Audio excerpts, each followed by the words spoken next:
Hello friends, welcome to with my mobile. আজকে সকলকে জানাই রথযাত্রার অনেক অনেক শুভেচ্ছা। আজ রথযাত্রার দিন আমি কিন্তু তোমাদের জন্য জুলাই মাসে মান্থলি রিডিং কি কি হতে পারে সেই বিষয়ে কিন্তু রিড করব। কাদের জন্য? যাদের জন্ম যে কোনো মাসের 1 তারিখ থেকে শুরু করে 31 তারিখ পর্যন্ত, এবং যারা তাদের প্রপার টিওবি জানেন না তাদের জন্য আজকে কিন্তু রিডিং করব, অর্থাৎ সকলের জন্য। আজকের এই পূর্ণ তিথিতে জগন্নাথ দেব তোমাদেরকে কি কি মেসেজ দিতে চান, চলো আমরা কিন্তু দেখতে শুরু করি। এটা ভিডিওর 8 পার্ট। এর আগে অলরেডি 7টা পার্ট আপলোডেড। বলা যেতে পারে এটা এই রিডিং ভিডিওর লাস্ট পার্ট। এই পার্টেই কিন্তু আমরা আমাদের রিডিং শেষ করব ফর জুলাই 2025। চল শুরু করা যাক। ভিডিওর এই পার্টে আমরা দেখে নেব যাদের জন্ম যে কোনো মাসের 29 তারিখে তাদের জন্য কি রিডিং আসছে।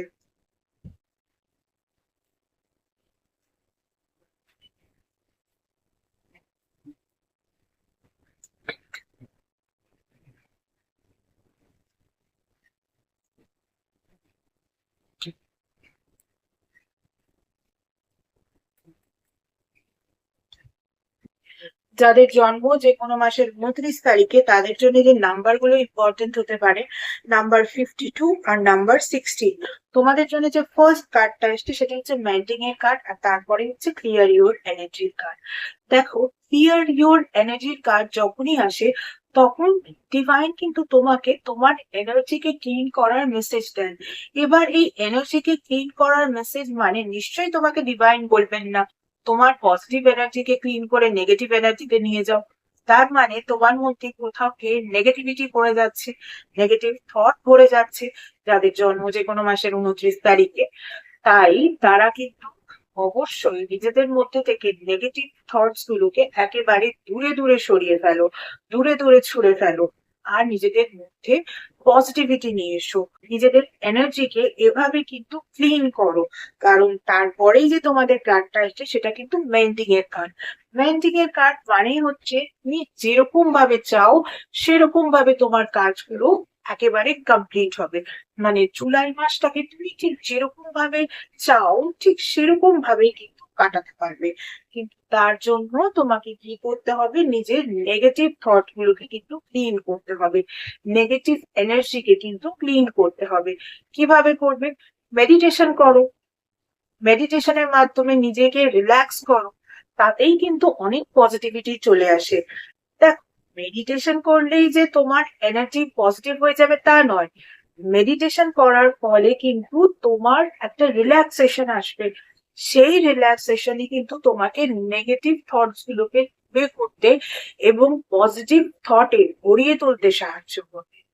যদি তুমি চাও জুলাই মাসটাকে তুমি ঠিক সেইভাবেই কাটাবে যেইভাবে তুমি প্ল্যান করেছো, তোমার জীবনের 5টা ইম্পর্টেন্ট সেক্টরে হোক বা লাইফের প্রত্যেকটা সেক্টরে হোক, তুমি যদি একেবারে নিজের মতন করে কাটাতে চাও তাহলে কিন্তু নেগেটিভ থটকে ক্লিন করতেই হবে। চল, এরপরে যাদের জন্ম যে কোনো মাসের 30 তারিখে তাদের জন্য কি দিন আসে একটু দেখে।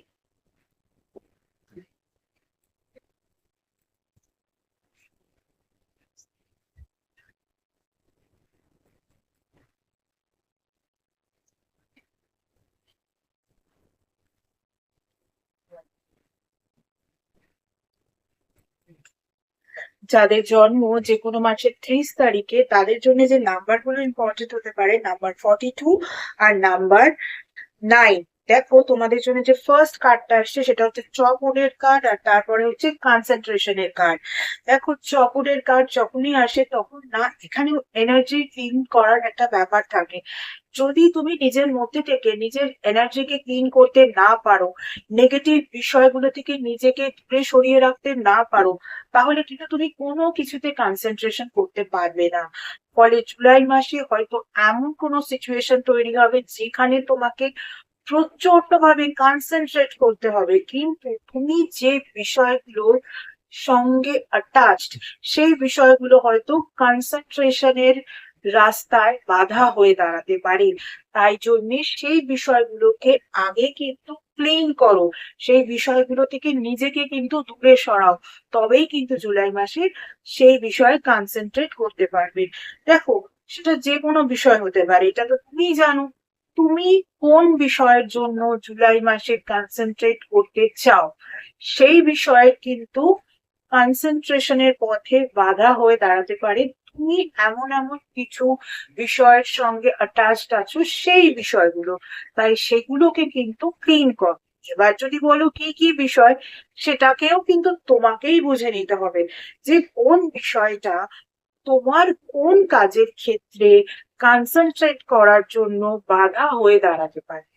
ওকে, চল। এরপরে যাদের জন্ম যে কোনো মাসের 31 তারিখে, তাদের জন্য কি রিডিং আসে একটু দেখে।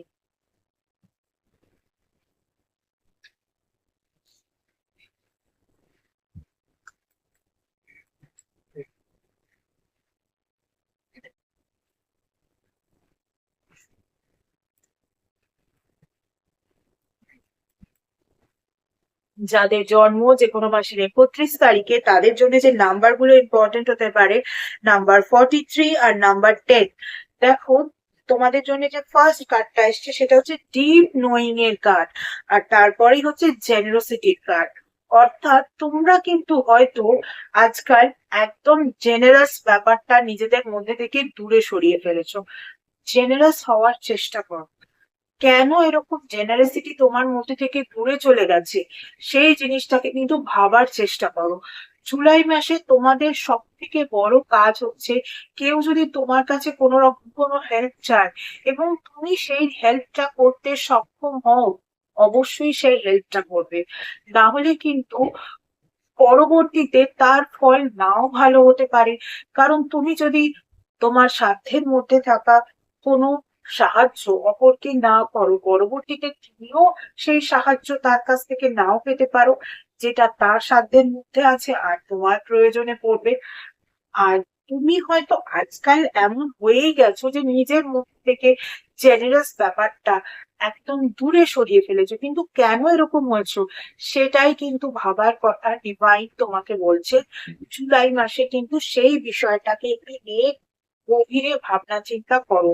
ডিপ নোয়িং এর কার্ড এসেছে, আর জেনারসিটির কার্ড আসা মানেই কিন্তু তোমাকে উদার হতে হবে।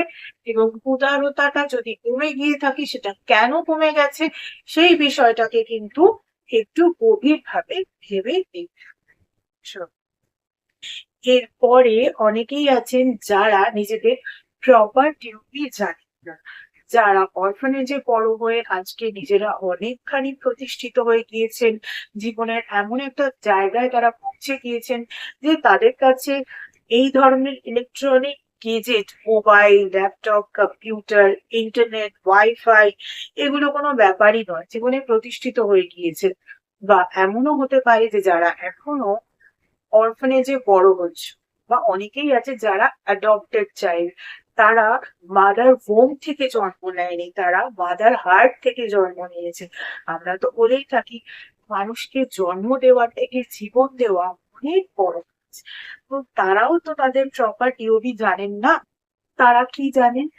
তাদের বাড়ি থেকে যেটা বলে দেওয়া হয়েছে যে এটাই তার ডিওবি, হয়তো তাকে যেদিন বাড়িতে নিয়ে আসা হয়েছিল বা যেখান থেকে তাকে নিয়ে আসা হয়েছে সেখানে সে যেদিন পৌঁছেছিল সেই দিনটাকেই তার ডিওবি বলে ধরে নেওয়া হয়।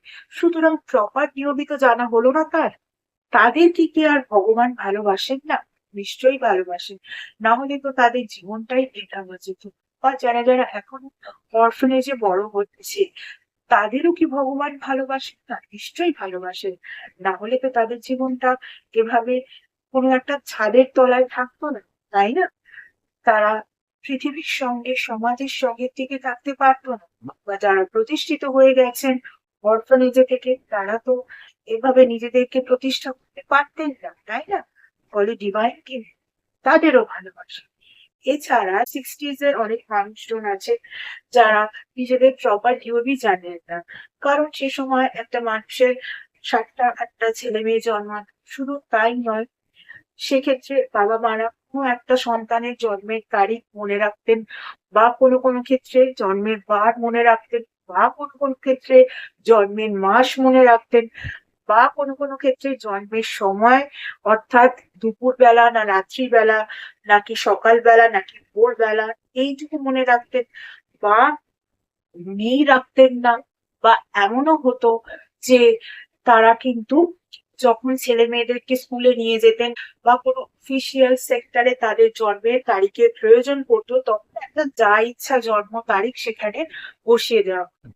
বা যারা হয়তো বাড়িতে জন্মাতেন তাদের বাবা মারাও কিন্তু তাদের প্রপার ডিওবি জানতেন না, ফলে তারাও কিন্তু এরকম একটা জাস্ট কাল্পনিক ডিওবি কে নিয়ে তাদের জীবনকে এগিয়ে নিয়ে এসেছে।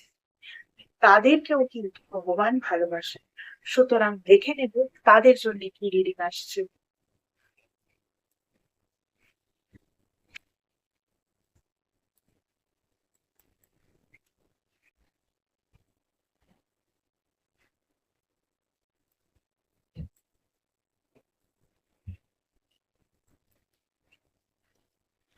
যারা তাদের প্রপার ডিওবি জানেন না তাদের জন্য যে নাম্বারগুলো ইম্পর্টেন্ট হতে পারে, নাম্বার 36 আর নাম্বার 27।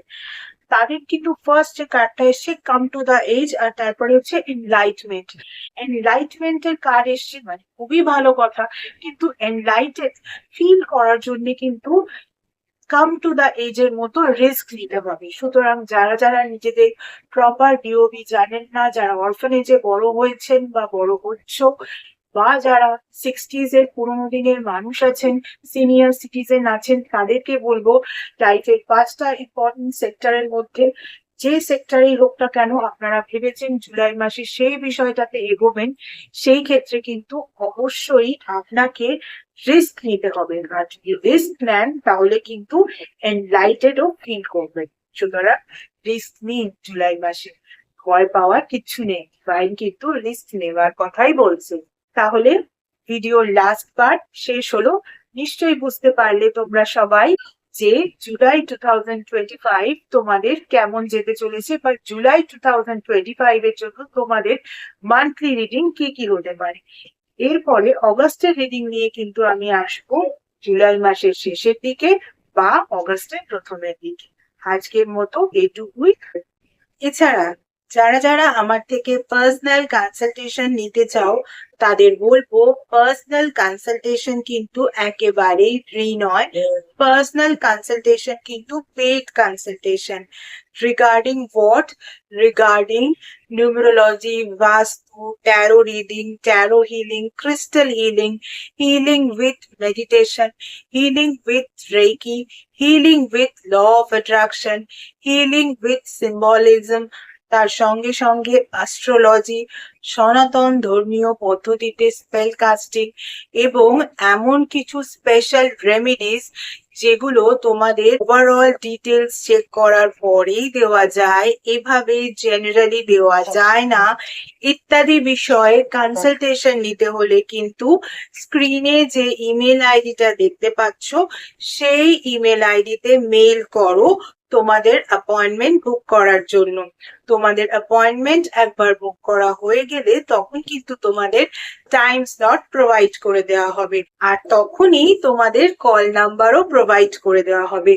যে টাইম স্লট ওয়াইজ সেই নাম্বারে কিন্তু তোমাদের কল করে নিতে হবে। গত 1 বছর ধরে তোমরা যেভাবে আমার ফেসবুক পেজটাকে লাইক, ফলো, শেয়ার করেছো, আমার পেজে তোমাদের বন্ধুদেরকে ইনভাইট করে নিয়েছো, তাদের বন্ধুদেরকেও ইনভাইট করে নিতে বলেছো, ঠিক একই রকম ভাবে আমার ইউটিউব চ্যানেলটাকেও কিন্তু সাবস্ক্রাইব করতে হবে। পাশে থাকা বেল আইকনটাকে ক্লিক করতে হবে, আর তোমাদের বন্ধুদেরও বলতে হবে তারাও যেন আমার ইউটিউব চ্যানেলটাকে সাবস্ক্রাইব করে নেয়। ভিডিওর এই পার্টে কিন্তু এইটুকুই। এর পরের রিডিং গুলো দেখতে হলে কিন্তু দেখতে থাকতে হবে। আজকের মতো tata. Thank you so much.